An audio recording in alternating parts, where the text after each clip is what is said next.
On day 4 of those 11 days, I saw the bracelet. I was sitting on the closed lid of the toilet in the guest bathroom at 11 o'clock at night because that was the only room in that house where nobody would come looking for me. And I was scrolling on a phone with a spiderweb crack across the corner, and there it was. Simone had posted 3 photographs. The first was the box, navy velvet, the lid tipped back, and inside it, a line of diamonds set in a row like teeth. The second was on Margaret Ellison's wrist, at a restaurant, her hand resting on a white tablecloth, with a candle out of focus behind it. The third was my daughter and Margaret, cheek to cheek, both of them laughing. And the caption said this: I have it memorized. I will have it memorized when I die. Happy birthday to the woman who taught me what class actually looks like. Not everybody gets a second mother. I got the best one. A second mother. Which meant that somewhere in her mind, she had already decided which one of us was the spare. I sat there in the dark and I did the arithmetic, because arithmetic is what I do. $40,000 divided by 22 is 1,818. 1,818 pens of insulin. That is 151 years of medicine. That is my whole life, 3 times over, hanging on the wrist of a woman my daughter met when she was 23 years old. I didn't call her. I want to be very clear about that, because people expect a screaming match, and there wasn't one. I didn't comment. I didn't write one of those long, bitter paragraphs people write at midnight and regret at 8. I put the phone face down on the edge of the sink, and I sat in that bathroom until my legs went numb. And then I got up, and I brushed my teeth, and at 5:40 in the morning, I made breakfast for 5 people. That is what nobody tells you about this kind of grief. There is no room in the schedule for it. 3 days after the bracelet, Simone knocked on the door of the guest wing. Dane's sister is coming for the summer, she said. 6 weeks, maybe 8. And she's got the baby, so she really needs the wing. It's the only part of the house with its own bathroom. I said, okay, where should I go? And she said, we cleared out the room over the garage. Dane put a bed in it. It's actually really cute, Mama. It's got that little window. The room over the garage was 11 feet by 13. I know because I measured it with a tape measure later when I needed to be certain I wasn't exaggerating in my own mind. There was no bathroom. There was a utility sink and a toilet in the corner of the garage below, behind a shower curtain on a rod from when the previous owners kept dogs. There was no air conditioning because you don't run ductwork into a garage. In June, in that city, that room held heat like a kiln, and it smelled of gasoline and old paint, and the window was the size of a cereal box. I moved my things in 4 trips, by myself, in the heat, while my daughter was at a wine tasting. And I want to tell you what I said to myself as I set my photograph of Marcus on that windowsill, because I think it explains why women like me stay. I said, at least Nia knows where to find me. That was the whole reason. 11 by 13, 101 degrees, a toilet behind a shower curtain. And I stayed because a 7-year-old girl liked to climb the garage stairs on Saturday mornings and get into my bed and ask me to tell her about her grandpa's truck. On day 9 of the 11 days, I nearly died in the school pickup line. I want to say it plainly because for a long time I described it as feeling faint, and that was a coward's word for what happened. My vision went to a gray tunnel. My hands went wet and cold. There was a sound in my ears like the dryers at St. Ambrose. I had my foot on the brake in a line of 40 cars, and I could not remember my own name for what I am told was about 20 seconds. What brought me back was Nia's voice at the window. Grandma, Grandma, the door's locked. I let her in. I drove her home. I told no one. That night I went to the pharmacy on Delmar and I asked for help, and I heard my own voice come apart halfway through the sentence. Her name was Renee, 30s, glasses pushed up into her hair, a lanyard with about 9 cartoon pins on it. She had been filling my metformin for a year, and she called me Miss Victoria. She listened to all of it. Then she went in the back and came out with 4 sample pens in a paper bag, and she wrote a phone number on the bag in marker and pushed it across the counter and said, "Don't you ever cut a dose again. You call me first. You hear me? You call me." And then she said, "You're one of the good ones, Miss Victoria," from a stranger in a pharmacy at 9 at night. That was the kindest thing anyone had said to me in 6 years. I want to name Renee, even though she has nothing to do with the rest of this story, because when the people who owe you everything give you nothing, sometimes a stranger with a lanyard keeps you alive. Somebody listening to this is a Renee to somebody. You have no idea what you've done. Thank you. And then came the Thursday. It was the last week of June, and it had been raining since Tuesday, not storming, just that flat gray rain that goes on so long you forget the sky was ever another color. Water was coming off the garage roof in a sheet past my cereal box window. I was sitting on the edge of the bed with a sock in my hand because I had stopped halfway through putting it on and forgotten to finish. That is what that year did to me. I would simply stop in the middle of things. And somebody knocked on the door at the top of the garage stairs. Nobody knocked on that door. Nia came up those stairs and walked straight in. That was the entire list of people who used them. I opened it, and Margaret Ellison was standing on the landing in the rain. She was 71 years old, and she was soaked through. No umbrella. Her gray hair was flat against her skull, and rain was running off her jaw, and her beige coat had gone dark at the shoulders. She was holding a manila folder against her chest, under the coat, both arms crossed over it, like a woman holding a baby out of the weather. We had not spoken alone, one time in 6 years. "Victoria," she said, "may I come in?" I stood back and let her in, and I watched her look at that room. I will never forget her face while she did it. She took in the 11 by 13, the bed with no headboard, the 2 cardboard boxes I was using as a dresser because there was no room for a dresser, the oscillating fan, the window. And then her eyes found the little plastic tub on top of the boxes where I kept the pens and the test strips and the lancets, and they stopped there, and they stayed. And this cold, upright, 71-year-old woman that I had spent 6 years being certain despised me, put her hand over her mouth. "How long," she said. "How long what? How long have you been living in a garage?" "3 weeks." "And how long have you been the housekeeper?" I didn't answer that one. I had no number for it. There was never a day it started. She sat down in the one chair. I sat on the bed.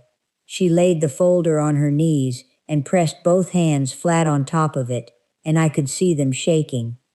"I have to tell you some things," she said, "and I need you to let me get all the way through because I am not certain I can start again if I stop." So I let her get all the way through, and I am going to give it to you in the same order she gave it to me because the order is what took me apart. The first thing was money. "Simone and Dane are insolvent," she said. "Not struggling. Insolvent. They have been borrowing from Charles and me for 2 years and 4 months. It started as $5,000 for a tax bill. It is now $214,000. There is a second mortgage on the house you are standing under. Dane has not had a bonus in 3 years. He was moved sideways at his firm in 2022, and he has been telling everybody, including his wife, that it was a promotion. I didn't react. I want to tell you I felt something, but I didn't. Not yet. The second thing was the bracelet. I never wanted it," Margaret said. "I need you to know that. I told her not to. I told her 3 separate times, in front of Charles, that I did not want an expensive gift. She bought it anyway, and she made a production of it in a restaurant in front of 11 people, and I had to sit there and put it on my wrist and smile and say thank you, because what else does a woman do? She looked up at me. It was not a gift, Victoria. It was a payment. She was buying insurance. She wanted us so charmed that we could never say no to the next loan. The third thing was what my daughter said about me. Margaret's voice changed here. It went careful, the way a voice goes careful when somebody is handling a thing they know is going to cut. 2 weeks ago, at our table, she told a story. She was laughing when she told it. She said, I finally cut off the mooching. She said, she came at me for money for pills, and I told her she is not a line item. And she used the word tenant. She called you the tenant. The tenant. And Charles laughed. Margaret said, God forgive him. My husband laughed because he had no idea who she was talking about. He thought she meant somebody renting a property, and I sat there and I understood she meant her mother, and I put down my fork, and I have not eaten properly since. Then she opened the folder. The fourth thing, she said, is the reason I never came to see you. And this is where the story stops being about a bracelet. For 6 years, Simone had been telling the Ellisons that I was rich. Not rich exactly. She told them I had sold my house and come away with a great deal of money. She told them there had been an insurance settlement when Marcus died. She told them I kept every dollar of it in an account and refused to help my own daughter's family. She told Margaret that she had begged me for help with the second mortgage and that I said no. She told Margaret there was $100 and some thousand sitting still in my name while my grandchildren's school fees went unpaid. That is why Margaret Ellison never came to that garage. That is why she was cool to me at that first dinner and every dinner after. She was not looking down on a laundry worker. She thought I was a woman who let her own family drown with a full purse in her hand. And there is a detail here I still cannot look at directly. Margaret took out a Christmas card, cream-colored, a wreath on the front, 4 years old, her handwriting inside. To Victoria, thinking of you, and there had been a check folded into it, $1,000, made out to me. I never got it. I never saw it. She told me you sent it back, Margaret said. She said you were insulted by it. She said you told her the Ellisons could keep their charity. My daughter took $1,000 out of a Christmas card, cashed it, and then told the woman who sent it that I was too proud to accept it. And I lived in a garage. The fifth thing was the appraisal. Margaret slid a single sheet across to me. Because I got curious, she said. I took it to a jeweler on 4th Street to have it insured, and he asked me to sit down. Simone paid $39,900 for that bracelet. She financed it at 26.9% over 60 months, which means that by the time it is paid off, it will have cost her a little over $72,000. The bracelet appraised at $9,400. The center stones were lab-grown, and they had been sold to her as natural. She had been robbed, in a beautiful showroom, by a man in a beautiful suit, because she walked in there desperate to buy love, with money she did not have, and she did not know enough to ask the right question. My daughter went into that store to look rich and came out the poorest she had ever been in her life, and she never knew it. And then Margaret said, and now the last thing, and I need you to sit very still. She took out a bank statement. Victoria, she said, what is your monthly pension? $894. And she closed her eyes. No, she said, it isn't. It is $1,304. I said no. There was a reduction. For retiring early. $410 a month. And Margaret said, who told you that? And I sat there in a room that smelled like gasoline, and I heard my own voice, very small, say, Simone did. 6 years earlier, when I retired, my daughter had handled the paperwork. All of it. She sat at her kitchen island with a laptop and a stack of forms, and she said, "Mama, this stuff is a nightmare. Let me just do it." And I was so grateful. I signed where she pointed. I did not read a single page. Why would I read it? She was my daughter. She had a college degree that I paid for. One of those pages set up the direct deposit. My pension had never once been paid into my account. It went into a joint account in both our names, at a bank I had never set foot in, and every month Simone transferred $894 of it to me and kept the rest, and told me the government took it. $410 a month, 74 months, $30,340. Add the $19,000 I handed her for the kitchen renovation that she never repaid. Add the $1,000 out of the Christmas card. $50,340. My daughter took $50,340 from a woman who was cutting insulin in half in a room over a garage. She stole more from me than she spent on the bracelet. And every single month for 6 years, when that transfer landed and I saw $894 appear, I thought, thank God. And I would text her a heart because she'd set it up for me, and she was so good with the computer things. I put my hand on the bed to steady myself, and I heard a sound come out of me that I had not made since the day 2 police officers came to my door in 1998 to tell me about a truck in a hardware store parking lot. Margaret Ellison, in her wet coat, got out of that chair and sat down on the bed beside me and put her arms around me. And she said into my hair, "I am so sorry. I am so sorry." I believed her. I looked at you across my own table for 6 years, and I believed her. We sat there a long while. The rain kept on. And when I could talk again, I said the only thing I had. "What do you want from me?" And she said, "I want you to stand next to me on Sunday, because I am going to end this, and I am not going to do it behind your back, the way everything in your life has been done behind your back for 6 years. You are going to be in the room, and you are going to be the one who is finished being quiet." Then she stood up, and she looked at the plastic tub on the cardboard box, and she said, "But first, get your coat. We are going to the pharmacy." She drove me to Del Mar in the rain in a car with heated seats, and she stood beside me at that counter while Renee filled a 90-day supply, and Margaret Ellison paid $412 in cash and would not let me look at the receipt. And on the way out, she said, "That is not a gift. That is not charity. And do not you dare call it that. That is a down payment on an apology from a family that owes you one." Sunday was the 5th of July. Margaret called it a family lunch. Everybody came because Margaret Ellison did not call things and have people not come.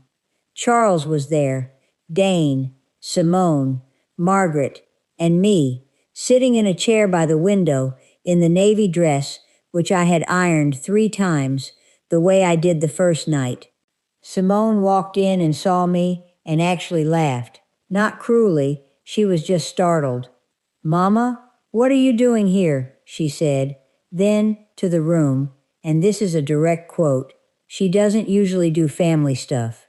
She doesn't usually do family stuff." Margaret said, "Sit down, Simone." And then that woman took my daughter apart in 20 minutes at a dining table with paper. She started with the debt, and she read the number out loud, and Dane's face went the color of the tablecloth, because Simone had never told him how much. Then she went to the bracelet, and she put the appraisal on the table and let him read it. Then she said the words, "the tenant," and she told her son what his wife had said at that table 2 weeks earlier, and Charles put his face in his hands and said, "Oh God, I laughed. I laughed at that." And then she put down the Christmas card, and then she put down the bank statement. Simone did what people do. She reached for a story. She said the joint account was for convenience. She said she was managing Mama's money because Mama isn't good with money. She said she was going to pay it all back, that it was a loan, that everyone was twisting it. And Dane said quietly, without looking up, "Simone, she's been in the garage." And Simone said, "That room is fine." And that was the sentence, not the theft. That was the sentence that finished her in that room, because every person at that table heard the tone of it. It was the tone of a woman who genuinely could not understand why any of us were upset about where you keep the help. Then she turned to me, and she used the voice, the one from when she was 9 and had broken something. "Mama, tell them I take care of you." And I stood up, 54 years old, in a funeral dress, in a dining room I had served food in, and I said, "I sold your father's wedding ring in April." That's all I said. I didn't shout. I didn't list the crimes. I said one true sentence, and I watched my daughter's entire face come off, because she knew that ring. She used to hold it up to the light when she was small and ask me to tell her about the church with the broken air conditioner. "I got $206 for it," I said. "It bought 9 pens of insulin, and that was in April, and by June I was cutting them in half, and on the 18th I nearly blacked out in the pickup line with your daughter standing outside my car door. And 4 days after I asked you for $22, you spent $40,000 on a bracelet for a woman who has known you 6 years, and you wrote underneath it that not everybody gets a second mother." I looked at her. "You were right," I said. "Not everybody does." What happened after that took 9 months, and I will give it to you quickly, because the courtroom part of a story is never the part that matters. Margaret had already spoken to a lawyer. The pension arrangement was not a family misunderstanding. It was, in that state, a felony, and there was a signature on a 2019 form that I had never seen and never made, and a handwriting examiner said so in writing. Margaret gave my daughter a choice, and she gave it to her in front of everyone, which I think was the cruelest and kindest thing I have ever watched one woman do to another. "Option 1, she said, is that Victoria files a report and you are prosecuted. Option 2 is that you sign a confession of judgment for $50,340. You sign a restitution schedule with wage garnishment. You complete a program, and you do not contact your mother unless she contacts you first." She took option 2. Of course she did. The rest fell the way these things fall. The house went, because it was always going. Dane moved out in September and filed for separation in November, and I want to be honest that I don't feel triumphant about that, because Dane Ellison is not a bad man.